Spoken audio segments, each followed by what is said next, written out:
Exacto.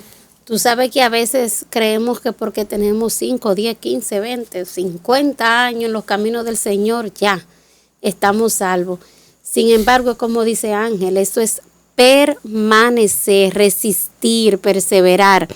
Y eso está claro en Mateo 24:13, que dice, mas el que persevere hasta el fin, ese será salvo. Es la permanencia. Por eso Jesús lo repitió en Juan 15, el que permanece. No importa si tú llegaste hoy o si llegaste hace 10 años, la cuestión no es cuánto tiempo hace que llegaste, la cuestión es si permaneces hasta el final. Y quiere el Señor que nosotros podamos permanecer a pesar de. Así es. Que podamos estar ahí cimentados, unidos a la vid, unidos a Jesús, así como Jesús está unido al Padre. Amén.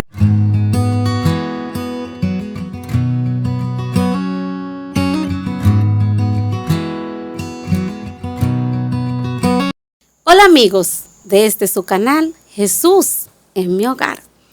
Queremos agradecerles por estar aquí nueva vez con nosotros para estudiar algo maravilloso que se encuentra en las Sagradas Escrituras. También queremos darle las gracias, de verdad, gracias por el apoyo que hemos recibido de ustedes. Gracias por los videos, gracias por sus comentarios, por los me gusta, por suscribirse, por unirse. Gracias. Queremos aprovechar para decirle a aquellos que no se han suscrito que por favor lo hagan. Es completamente gratis. Simplemente vas al botón de suscribirse, le das y listo. Ya estás suscrito a nuestro canal. Muy bien, y me parece muy interesante este plato de uvas que aquí tenemos. ¿Significa algo para el programa de hoy? Sí, claro que sí. Hoy estaremos hablando sobre algo que tiene que ver mucho con uvas. Y vamos a aprender lecciones fascinantes acerca de este tema. ¿Verdad, David? Así es, muy interesante y vamos a aprender todos. Ustedes saben que Jesús fue el maestro más grande que el mundo haya conocido. Sí. Sí, porque él hizo que ideas difíciles fueran fáciles de entender. Así que hoy estaremos estudiando acerca de la vid, en Juan 15, porque pudiéramos decir que Jesús utilizaba a veces recursos que tenían que ver con la naturaleza para dejar una enseñanza. Así que vamos para allá, Juan 15. Pudiéramos leer los primeros 5 versículos. Ok, aquí lo tengo, si quieres lo leo. Sí, por favor. Juan 15 del 1 al 5. Yo soy la vid verdadera y mi Padre es el labrador. Todo pámpano que en mí no lleva fruto, lo quita. Y todo aquel que lleva fruto, lo limpia para que lleve más fruto. Ya vosotros sois limpios por la palabra que os he hablado. Permaneced en mí y yo en vosotros. Como el pámpano no puede llevar fruto de sí mismo, si no permanece en la vid, así tampoco vosotros, si no permanecéis en mí. Yo soy la vid, vosotros los pámpanos. El que permanece en mí y yo en él, este lleva mucho fruto, porque sin mí nada podéis hacer. Mami, ¿y qué es la vid? Wow, ¿verdad? ¿Qué es la vid? La vid es una planta arbustiva trepadora.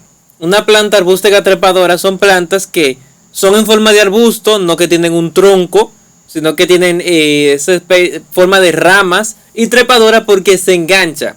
Por eso las vides son se utilizan palos para ayudarla y alambres que se conectan entre los palos, y son exactamente, como muchos habrán imaginado, un árbol de uvas.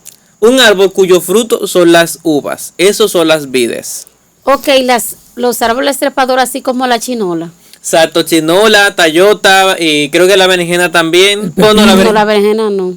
El pepino. Exacto, son árboles que son arbustos porque no tienen tronco, y son trepadores porque su forma de crecer es apoyándose de un árbol o de un palo o de algo que pueden encontrar a su alrededor. Oh, Sí. Yo Qué tengo bien. una pregunta. ¿Por qué Cristo utilizaría un árbol de uva y un árbol cualquiera? Ángel, esa es una interesante pregunta. ¿Por qué Jesús utilizó esto de la vid para darnos una enseñanza? Ustedes saben que Jesús dice, yo soy la vid. O sea, Jesús está haciendo una comparación. En varias ocasiones nosotros vemos a Jesús haciendo comparación. Él comparándose con algo. No porque Jesús no sea más importante o menos importante, sino porque hay que buscar qué cosa es tan importante que pudiera compararse con Jesús. Por ejemplo, Jesús dijo, yo soy el camino. Cuando uno anda perdido, uno sabe cuán importante es el camino. Por eso Jesús dijo, yo soy el camino. Cuando tú dices, wow, verdaderamente Jesús al compararse con el camino y uno estar perdido, uno sabe cuál es el peso, cuál es el valor del camino, del encontrar el camino. Hay otras comparaciones que Jesús hizo. Por ejemplo, Jesús dijo, yo soy el agua de vida. ¿Ustedes han tenido sed? sí. Claro. Ahí se dan cuenta cuál es la importancia de que Jesús dijo, yo soy el agua de vida. ¿Han tenido hambre? Ujú. Sí. Yo soy el pan de vida. Pero ahora llama la atención lo que tú dijiste. ¿Por qué el árbol de la uva? ¿Por qué él se compara con el árbol de uva? Y ahí es donde nosotros hoy estaremos estudiando, haciendo esta interesante investigación. ¿Por qué Jesús se compara con el árbol o con la vid? Así que el texto de inicio nos dice, yo soy la vid verdadera. Tú sabes, David, La- que a mí siempre me ha llamado la atención eso. Yo soy la vid verdadera, como si hubiera una falsa. Exactamente. Esa es otra de la ecuación que nosotros estaremos respondiendo. Yo soy la vid. El árbol, muy bien, nos interesa saber el árbol, cuál es la vid. Es la uva. Pero ahora que él diga, yo soy la vid verdadera, como que si hubiera una falsa, aún nos interesa más el estudio que estaremos haciendo hoy. Miren, yo soy la vid verdadera. Hay una cita que yo te mandé a ti, Natalie. Por favor, para que tú puedas buscarla. Y se encuentra en Salmos 80. Ujú. Esa misma cita. Salmos 80, Ajá. del 7 al 19. Correctamente. Ahí te la mandé. Esa es. Ok. Oh Dios de los ejércitos, restáuranos. Haz resplandecer tu rostro y seremos salvos. Hiciste venir una vid de Egipto. Echaste las gentes y la plantaste. Preparaste el terreno delante de ella e hiciste arraigar sus raíces y llenó la tierra. Detente un poquito aquí.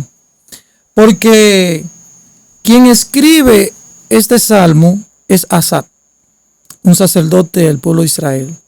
Pero él dice algo interesante en el verso 7. Dice, restáuranos y seremos salvos. ¿A quién él les dice eso? Adiós. A Dios. Restáuranos y seremos salvos. Es como algo que estaba compungiendo en el corazón de Asaf. Y él le pide al Señor que lo restaure. Pero él dice algo más interesante. Trajiste una vid de Egipto. ¿Cuándo pasó eso? Con el pueblo de Israel. Con el pueblo de Israel. Ahora, el texto no dice que se está refiriendo a un pueblo.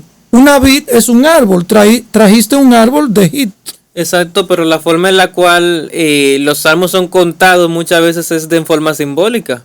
Exactamente. Por eso es otra de las investigaciones que estaremos tratando aquí para saber si esa vid que Dios trajo de Egipto es el pueblo de Israel. Así que puedes seguir leyendo, Natalie, por favor. Voy a leer en el 10. Los montes fueron cubiertos de su sombra, y sus sarmientos fueron como cedros de Dios. Extendió sus vástagos hasta el mar, y hace ríos sus renuevos. ¿Por qué has derribado sus vallados, de modo que la vendimien todos los que pasan por el camino? Ahí hay una pregunta en el verso 12. Dice, ¿por qué has roto sus cerca, de modo que la vendimien todos los que pasan por el camino? Ahora Asaf comienza a cambiar el discurso con Dios. Y él les dice, ¿por qué has roto los cercos? ¿Por qué has quitado el cerco? De manera que la vendimien todos los que pasan por el camino. Todo el que va cerca de alrededor de ese árbol. Como todavía el texto nos está refiriendo a una vid, pues, y no a un grupo de personas, a un pueblo, uno comienza a investigar. Pero imagínense que es a un pueblo que pudiéramos hacerle la aplicación. Que Dios le haya quitado el cerco, de manera que la vendimien todo lo que pasan por el camino. Por eso es la preocupación de Asaf. Porque si se está refiriendo a un pueblo que Dios le ha quitado su cerco y ahora todos los caminantes la vendimien, y más adelante dice algo más, que las bestias, en el verso 13, Natalie, dice el jabalí, las bestias del campo la pisoteen, la rompan. Qué duro es saber que después de haberle quitado un cerco, todas estas cosas le pueden venir a esa vid. Pero seguimos pensando que se está refiriendo a un árbol. Y porque todavía en el texto no me dice que es a un pueblo o a un grupo de personas. Vamos a ver. 13. La estropea el puerco montés y la devora la bestia del campo. Oh Dios de los ejércitos, vuelve ahora, mira desde el cielo y considera y visita esta viña. Detente ahí, sí, para que te vayas al verso 19. Oh Jehová, Dios de los ejércitos, restáuranos, haz resplandecer tu rostro y seremos salvos. La preocupación de Asaf. Oh Dios de los ejércitos, vuelve tu rostro hacia nosotros y seremos salvos. Gran preocupación tenía Asaf. Yo quiero ir a otra cita. Isaías, déjame ver a quién se la mandé. Creo que fue... a mí, Isaías 5, 1 al 7. Marcos, por favor. Cantaré a mi amigo una canción acerca de su viña. Mi amigo tenía una viña en una fértil ladera. La había deshervado, despedregado, luego había plantado en ella vides escogidas. Había edificado en ella una torre y también había labrado un lagar, esperando que diese uvas buenas, pero dio uvas silvestres. Ahora pues, oh habitantes de Jerusalén y hombres de Judá, juzgad entre mí y mi viña. ¿Qué más se podía haber hecho por ella que yo no haya hecho? ¿Por qué pues, esperando yo que diese uvas buenas, me las ha dado silvestres? Pues Detente ahí, en el verso 4, aquí estamos. Ahora Isaías, igual que Asaf en el Salmo 80, pues dice lo mismo.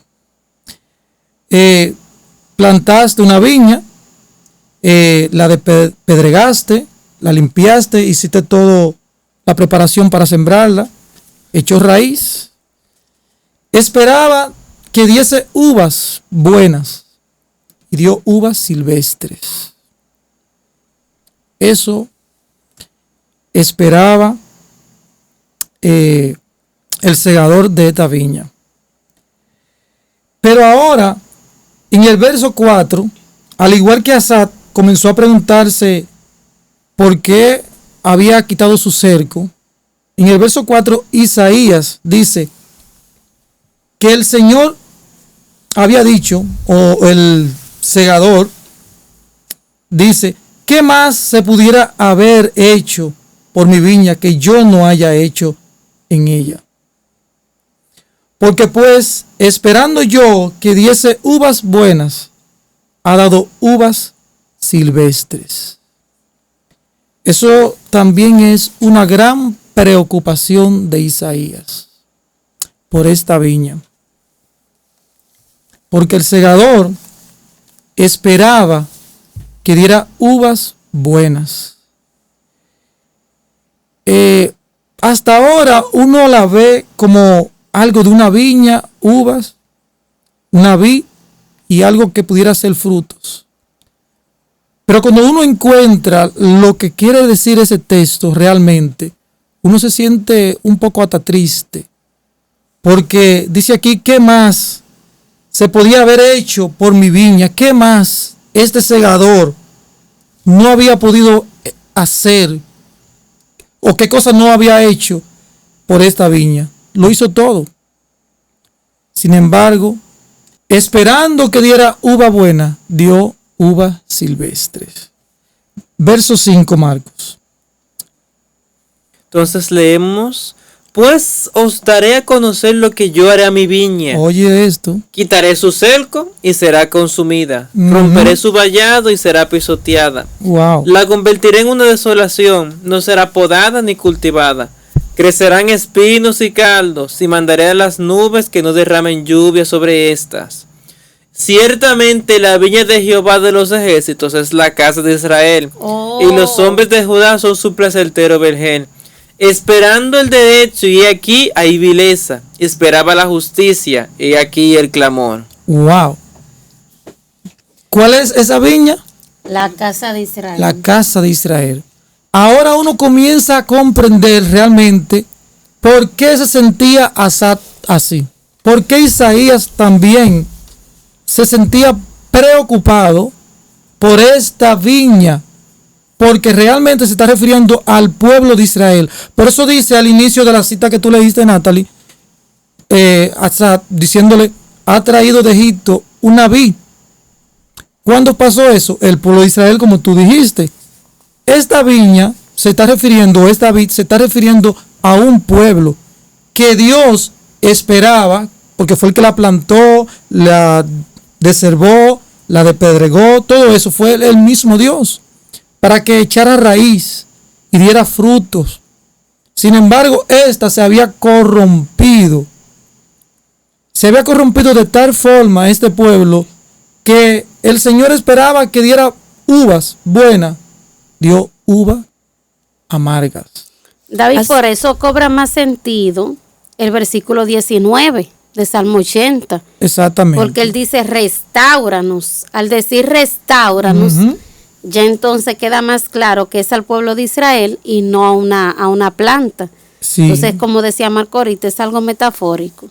Quiero resaltar el verso 6 de Isaías. Porque dice, la convertiste en una desolación. Eso es una profecía que está hablando Isaías. Porque dice que la convertiste en una desolación. ¿Cuándo el pueblo de Israel se convirtió en una desolación? En el año 70. En el año 70. Cuando la destrucción de Jerusalén profetizada por Cristo en Mateo 24. Exactamente, porque Cristo lo que hizo fue remover lo que Daniel había dicho, porque Daniel profetizó sobre eso. Porque Daniel lo que hizo una combinación de abominación desoladora. Por eso Cristo hace la referencia de la que habló el profeta Daniel, el que le entienda. Daniel profetizó sobre eso también.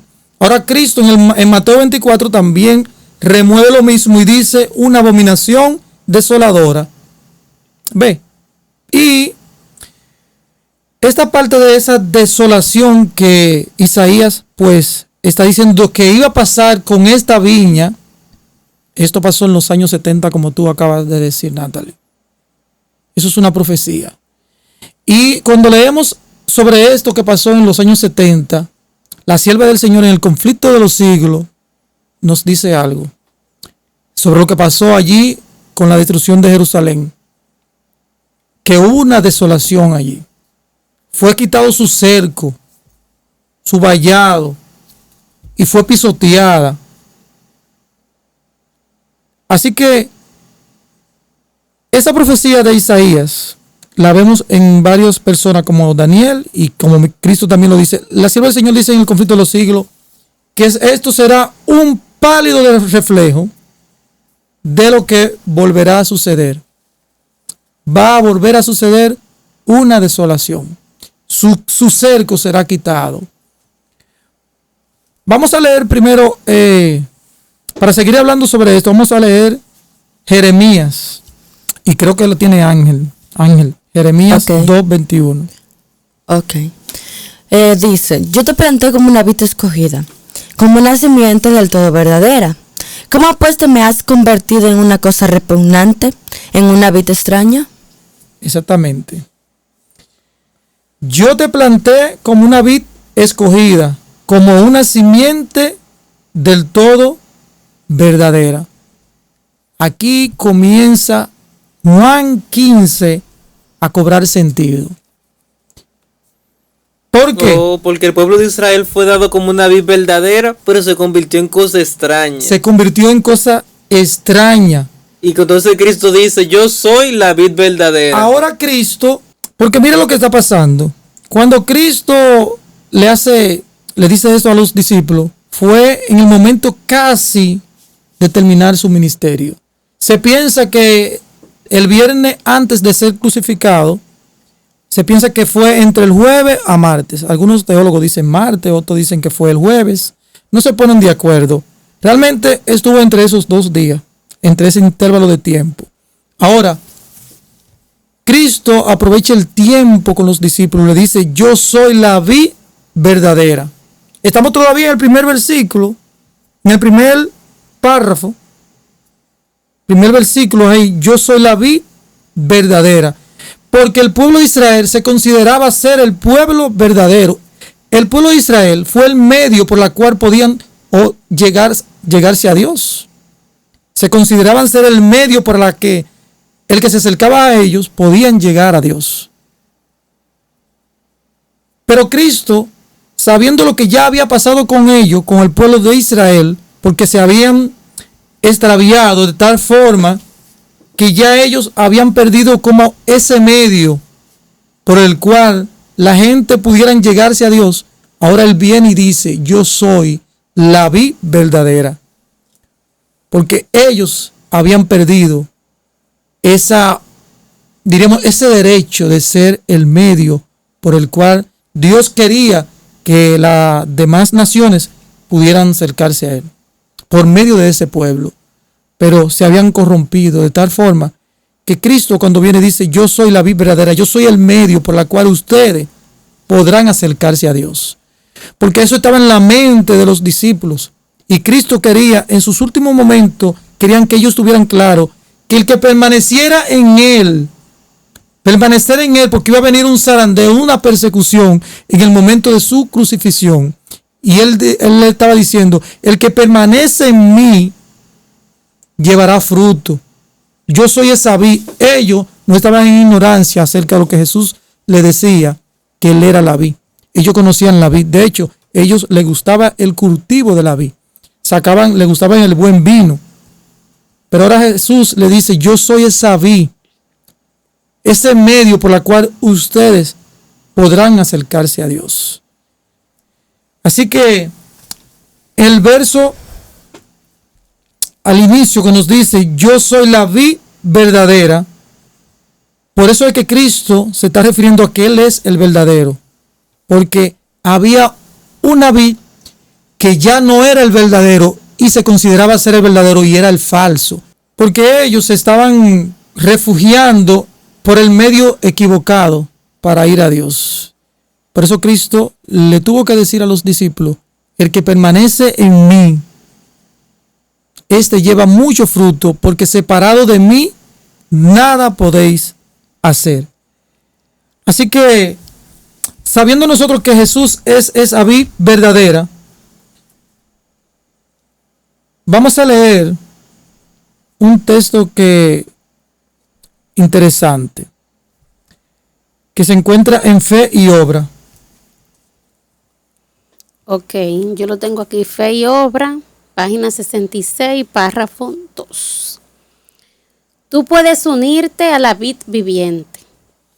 Cada miembro de tu ser entero puede unirse a esa vid, y la savia y el alimento que vienen de la vid nutrirán la rama que está en la vid. hasta que seas uno con Cristo, como Él era uno con el Padre. De esa manera, sus bendiciones te serán impartidas. Pero hermanos, no hemos tenido fe.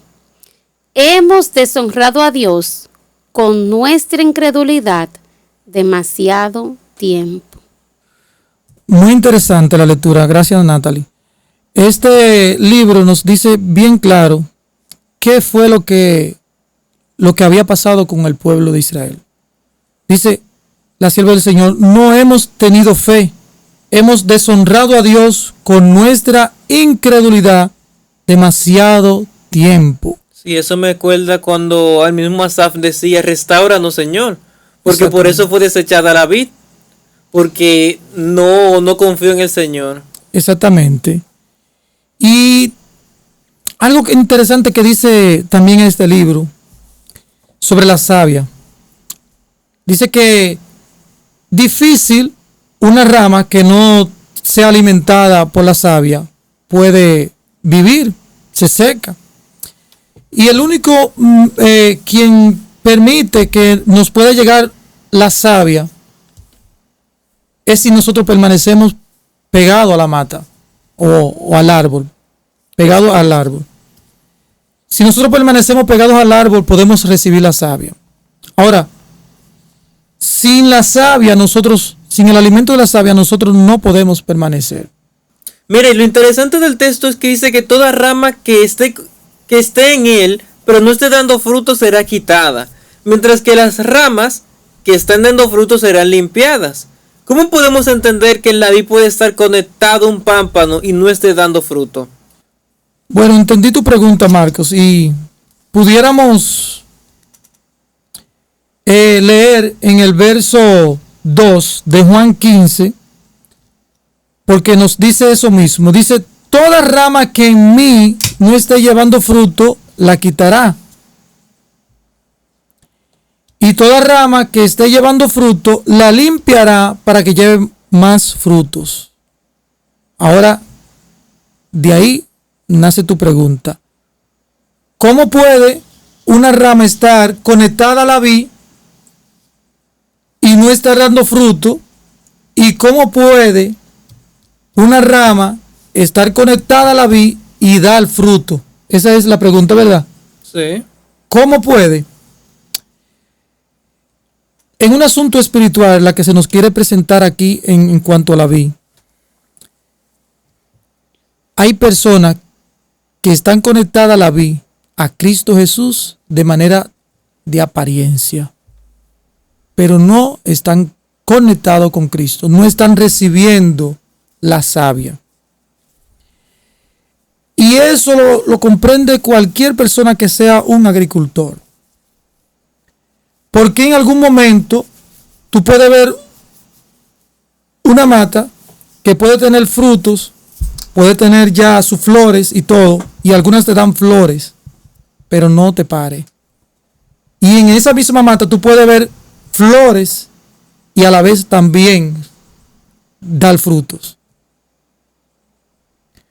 Porque está una de apariencia y otra no. Tú dices las ramas. Las ramas.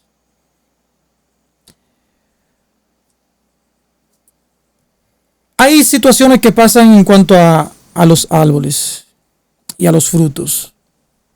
Y es en el caso que pasa con las uvas. Las uvas pueden florecer muchas, pero no todas te paren. No todas te paren.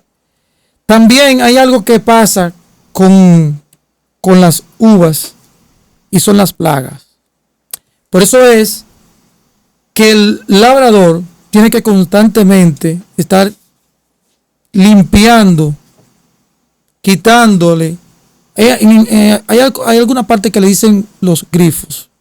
Los grifos son esas uvas machos, como que no van a parir, que no se van a desarrollar y atrofian las uvas que son buenas. Y hay que quitárselas. Por eso dice la limpiará, para que lleve más frutos. ¿Quién la limpiará? El labrador. Tiene que quitarle esas uvas que no paren. Por ejemplo, nosotros aquí que vivimos en el campo, pero los limones, en Chile, mi hermano me dice, Eso es como que en República Dominicana no lo hacen correctamente. Porque aquí, una mata que te pare 5 limones juntos, aquí le quitan 2 para que 3 de ellos se desarrollen. Allá se dan revejitos. Él dice que aquí se dan chiquitos y allá se dan grandes. Igual que la lechosa, en Chile lo hacen así perfectamente. Aquí no, aquí sembramos y lo que nos da, eso comemos. Pero allí el labrador limpia esos árboles para que den más frutos. Eso pasa igual que las uvas. Nosotros no somos cultivadores de uva, pero así lo hacen. Por eso es quien se encarga de eso es el viñador. Dice que limpiará para que lleven más frutos. Ahora, en cuanto a lo espiritual, muchas personas estarán conectadas a la vid de manera de apariencia, pero no van a dar fruto. Por eso dice, esperaba yo que diera qué cosa, uvas buenas, dio uvas amargas, silvestre, no la dio correctamente, la dio agria, porque no se alimentó correctamente de la vid. Las plagas hicieron de ella. También hay algo que pasa con algunas plantas y es que tiene que darle el sol. El sol. La comparación que hace del árbol de la uva es sumamente interesante porque la uva, si algo tiene que recibir es el sol. Si nosotros algo tenemos que recibir de manera espiritual es el sol de justicia. Si le da un poquito de sombra, no se da. Y si en alguna rama de ese árbol de uva le da un poquito de sombra, esa rama no pare. No te pare uva. Por eso tiene que el labrador estar podando todo alrededor de ese árbol de uva. Wow, muy interesante todo esto.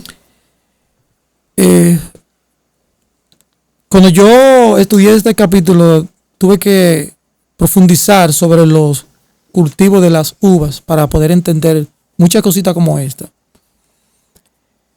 Vamos a seguir nuestro estudio y tenemos aquí una cita más. Creo que a Marcos se la mandé, déjame ver. Sí. Deseo a toda la gente. Sí, Marcos. Ok, deseo a toda la gente, página 630. Estad en mí y yo en vosotros. El estar en Cristo significa recibir constantemente de su Espíritu, una vida de entrega sin reserva a su servicio. El conducto de comunicación debe mantenerse continuamente abierto entre el hombre y su Dios. Como el sarmiento de la vid recibe constantemente la savia de la vid viviente, así hemos de aferrarnos a Jesús y recibir de Él, por la fe, la fuerza y la perfección de su poder, de su propio carácter. Correctamente, míralo aquí. Ve, constantemente recibir la savia que proviene de quién, del árbol, de la vid. Si no recibimos constantemente, en algún momento la hemos recibido, pero no lo recibimos constantemente, ¿qué va a pasar? Que se secará y lo cortará y arderá. El labrador vendrá y decir, pero ven acá, este pámpano que se está secando, no está recibiendo la savia, vamos a cortarlo. Dice que se va a secar y va a arder. Lo van a echar al fuego. Porque no está recibiendo constantemente la savia que debió recibir que emana del árbol, que es la vid. Sigue Marco la lectura. Ok, seguimos leyendo. Mi padre es el labrador. Todo pámpano que en mí no lleva fruto le quitará. Aunque el injerto esté unido exteriormente con la vid, puede faltar la conexión vital. Entonces no habrá crecimiento ni frutos. Puede haber una relación aparente con Cristo sin verdadera unión con Él por la fe. El profesar la religión coloca a los hombres en la iglesia, pero el carácter y la conducta demuestran si están unidos con Cristo. Si no llevan fruto, son pámpanos falsos. Su separación de Cristo entraña una ruina tan completa como la representada por el sarmiento muerto. El que en mí no estuviere, dijo Jesús, será echado fuera como mar pámpano, y se secará, y los cogen y los echan en el fuego, ahí arderán. Wow. Interesante cita.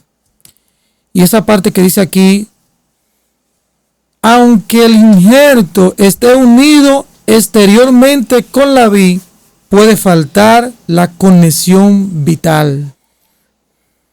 aparentemente puede estar exteriormente conectada a la vid. ¿Quién puede notar eso? ¿Quién identifica eso? Labrador. El labrador. Porque él dice, puede haber una relación aparente con Cristo sin verdadera unión con Él. Está haciendo la comparación en cuanto a Cristo y nosotros. Dice, por la fe. Por medio de la fe. Con Él por medio de la fe, perdón. Hay otra parte que dice, el profesar la religión coloca a los hombres en la iglesia, pero el carácter y la conducta demuestra si están unidos con Cristo. ¿Qué es lo que demuestra que si están unidos con Cristo? Los frutos. Los frutos. Dice aquí, si no llevan fruto, son pámpanos falsos. ¿Cuándo se identifica que son falsos? Cuando no dan los frutos. Cuando no dan los frutos. Pero tienen una apariencia. ¿Quién dice que no es un pámpano? Está ahí, está pegado. Pero en el momento, en el tiempo de la siega, se va a identificar si realmente son pámpanos verdaderos. Si están recibiendo la savia, si están teniendo una conexión constante de la vid. Sí, de hecho, hay una matutina muy buena, que por cierto está basado en Lucas 8, 45 al 48. Pero antes de yo leer la matutina o leer ese párrafo, Ángel, ¿tú pudieras leer los versículos? Ok, que 45. Entonces dijo Jesús, ¿quién es el que me ha tocado? Y como todos negaban, Pedro le dijo, Maestro, la multitud te aprieta y presiona. Jesús dijo, alguien me ha tocado, porque yo sé que ha salido poder de mí. Entonces, cuando la mujer vio que no había pasado inadvertida, fue temblando y postrándose delante de él, declaró ante todo el pueblo por qué causa lo había tocado. Y como había sido sanada al instante, él le dijo, hija, tu fe te ha salvado. Vete en paz. Se me olvidó esa parte. Wow, sí, tú sabes que aquí tengo la matutina a la que me refería, que es, wow, oye lo que dice aquí acerca de eso, Ángel. Pero Jesús dijo, alguien me ha tocado, porque yo he conocido que ha salido poder de mí. Eso es Lucas 8:46, que tú lo leíste. Así es. Hay dos clases de conexión entre los pámpanos y la vid. Una es engañosa y superficial. La muchedumbre que apretaba a Jesús no tenía una unión viviente con él mediante la fe genuina. Pero una pobre mujer que había estado sufriendo por muchos años y había gastado toda su sustancia en médicos que no la habían curado sino empeorado, pensó que si podía ponerse a su alcance, si solo podía tocar el borde de su manto, se sanaría. Cristo comprendió todo lo que había en su corazón y se puso allí, donde ella tendría la oportunidad que deseaba. ¡Wow! Él usaría de ese hecho para mostrar la diferencia entre el toque de la fe genuina y el contacto casual de los que se apretujaban a su alrededor por mera curiosidad. Wow. Eso está en los lugares celestiales, página 110, párrafo 1 y 3. Wow, qué interesante esa parte ahí, porque dice que algunos pudieran tocar a Jesús de una manera mera casual, pero ¿cuán diferente es aquel que toca por medio de la fe a Jesús? Que fue lo que pasó con esta mujer. Vemos que ella pues quiere tocar a Jesús, tenía el deseo de tocar a Jesús, tenía la fe en Jesús, pero muchos apretujaban a Jesús, estaban ahí de manera casual, pegados de Jesús, pero no era buscando nada porque no había una fe realmente. Pero esta dijo, si yo tan solo le toco, si tan solo le tocare su manto, pudiera ser sanada. Jesús, dice ahí que Jesús como que buscó el medio como para que ella pudiera realmente tocarle. y hace una diferencia, esa diferencia ahí de toque, de aquel que toca de manera casual o aquel que toca por medio de la fe. Muy interesante esa matutina. Wow, David, tú sabes que yo nunca me había detenido a analizar lo que pasó con esa mujer del flujo de sangre con Juan 15, porque esta cita lo relaciona de una manera Sí. muy interesante. Cómo hay personas que aparentemente están sujetados a la vid, pero es de apariencia. Lo mismo que pasaba con esas personas que estaban apretando a Jesús. Aparentemente lo estaban tocando, pero no era el toque de la fe el que tenía la mujer. Y lo que más me gusta a mí de esta cita es cuando dice que Jesús conocía el corazón de ella y por eso se colocó exactamente donde ella pudiera tocarlo y pudiera encontrar esa respuesta a la fe que ella tenía. Eso me hace pensar en que no importa por lo que nosotros estamos pasando, Jesús siempre está ahí. Lo único que falta es ese toque de fe que nosotros debemos tener. Así es. Los que tienen esa confianza por Cristo, esa conexión con Cristo, serán como aquellos como Enoc, que estuvo esa permanencia, ese contacto diario con el Señor. Y eso hizo que permaneciera incluso Enoc, porque fue permanente. Su contacto con Dios no era casual. Él quería tener ese contacto con Dios y por eso se permaneció.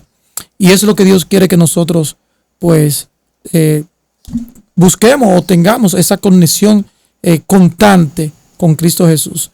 Amén. Vamos a seguir la lectura que fue en Juan 15.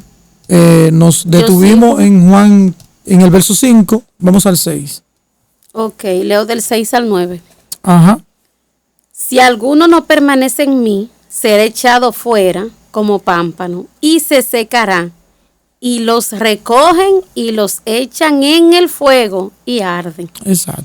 Si permanecéis en mí y mis palabras permanecen en vosotros, pediréis todo lo que quisieres y os será hecho.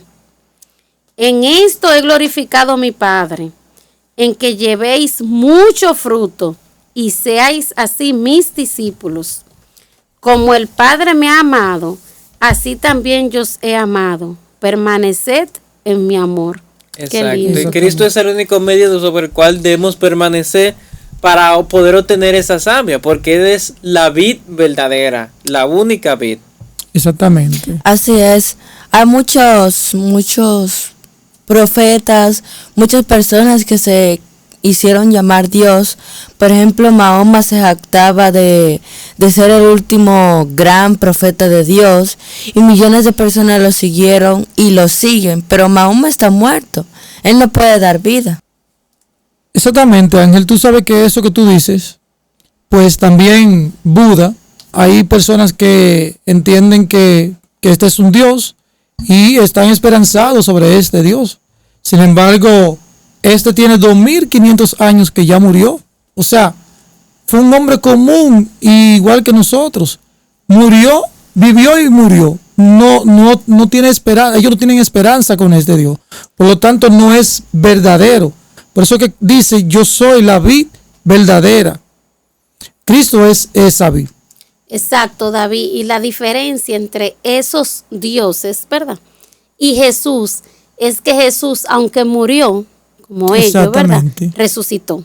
Esa es la gran Esa diferencia. es la garantía que nosotros tenemos, que Jesús resucitó, que está en el cielo intercediendo por nosotros y sobre todo que pronto viene a buscarnos. Nosotros podemos tener esa esperanza viva y eficaz solo en Cristo. Por eso es que dice que no hay otro nombre bajo el cielo dado a los hombres en que podamos ser salvos. Solamente Cristo Jesús. Por eso es la vid. Y también leemos de Juan, que escribió en 1 de Juan 5, 11 al 12. Y este es el testimonio, que Dios nos ha dado vida eterna, y esta vida está en su Hijo. El que tiene al Hijo tiene la vida, y el que no tiene al Hijo no tiene la vida. Por lo tanto, la vida eterna, está en Jesús, solamente en Jesús. Así es. Bueno, muchos falsos maestros hoy dicen que Cristo es la vid y que las otras denominaciones creadas por el hombre, pues son los pámpanos de la vid. Dicen algunas ramas que son los bautistas, otros los testigos de Jehová, otros dicen que son la Iglesia Católica Romana, los adventistas, los evangélicos. Sin embargo, Jesús no dijo, yo soy la vid y las denominaciones son los pámpanos. Él dijo, yo soy la vid y ustedes son los pámpanos. Los discípulos de Cristo son las ramas en la vid. Si eres cristiano, eres una rama en Cristo. Wow, qué lindo eso. Jesús no dijo, yo soy la vid y las denominaciones los pámpanos. Muy interesante ese punto. Jesús lo que dijo, yo soy la vid y ustedes, es decir, nosotros, los cristianos, somos los pámpanos. Por eso es que somos llamados a llevar frutos o a dar frutos. Así es. Este capítulo de Juan 15 es muy interesante porque nos enseña varias cosas importantes. Cómo permanecer en Cristo. Si bien es cierto que nosotros somos llamados para ser esas ramas que debemos estar conectados a la vid y ser alimentados por la savia, que es su sangre, nosotros recibimos lo que es la justicia imputada. Todo el mundo, por medio de la muerte de Cristo, recibe esta bendición, esa gracia. Pero la justicia impartida, que también fue dada en el mismo momento, es la que nosotros debemos, diríamos, permanecer en esta justicia. Esa justicia impartida, porque Cristo debe ser impartido en mí constantemente. Y eso se da en el proceso de santificación en mi vida. Si yo no permanezco en su justicia, que fue imputada en aquel día que Cristo murió en la cruz del Calvario, no permanezco en él, no voy a recibir la idoneidad para el cielo. Y eso es lo que Dios quiere que nosotros pues permanezcamos en él, para que podamos ser idóneos para el cielo. Sí. Pero muchas personas se van a desconectar, a pesar de ser llamados a ser ramas, se van a desconectar y no van a permanecer. Sí, de hecho, Primera de Juan 3, 6 al 9 nos lo declara así, nos lo deja claro, que todo aquel que permanece en él, permanecer, no peca. Todo aquel que peca no le ha visto ni le ha conocido.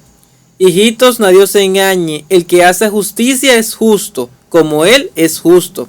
El que practique el pecado es del diablo, porque el diablo peca desde el principio. Para esto apareció el Hijo de Dios, para deshacer las obras del diablo.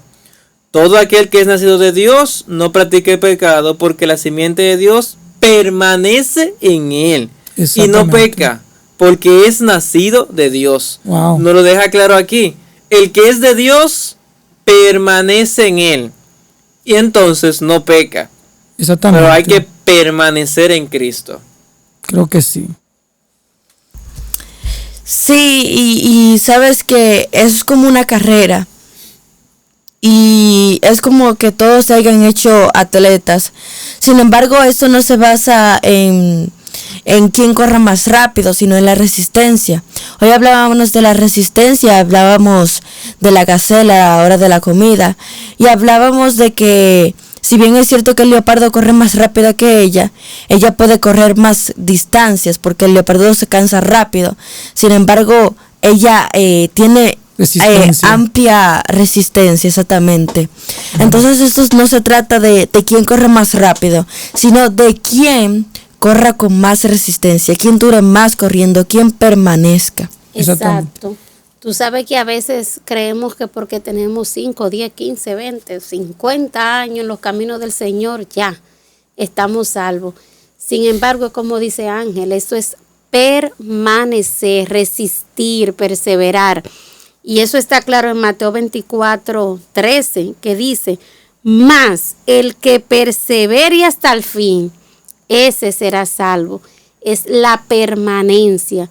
Por eso Jesús lo repitió en Juan 15, el que permanece. No importa si tú llegaste hoy o si llegaste hace 10 años, La cuestión no es cuánto tiempo hace que llegaste, la cuestión es si permaneces hasta el final. Y quiere el Señor que nosotros podamos permanecer a pesar de. Así es. Que podamos estar ahí cimentados, unidos a la vid, unidos a Jesús, así como Jesús está unido al Padre. Amén. Muy bien, queridos amigos y hermanos, hasta aquí ha quedado nuestro contenido y yo le quiero invitar a que le den me gusta, a que se suscriban a nuestro canal, a que comenten, a que compartan con sus amigos y familiares y que se animen también a darle al botón de unirse. Y recuerden permanecer en Cristo y nos vemos en un próximo contenido. Chao. Chao.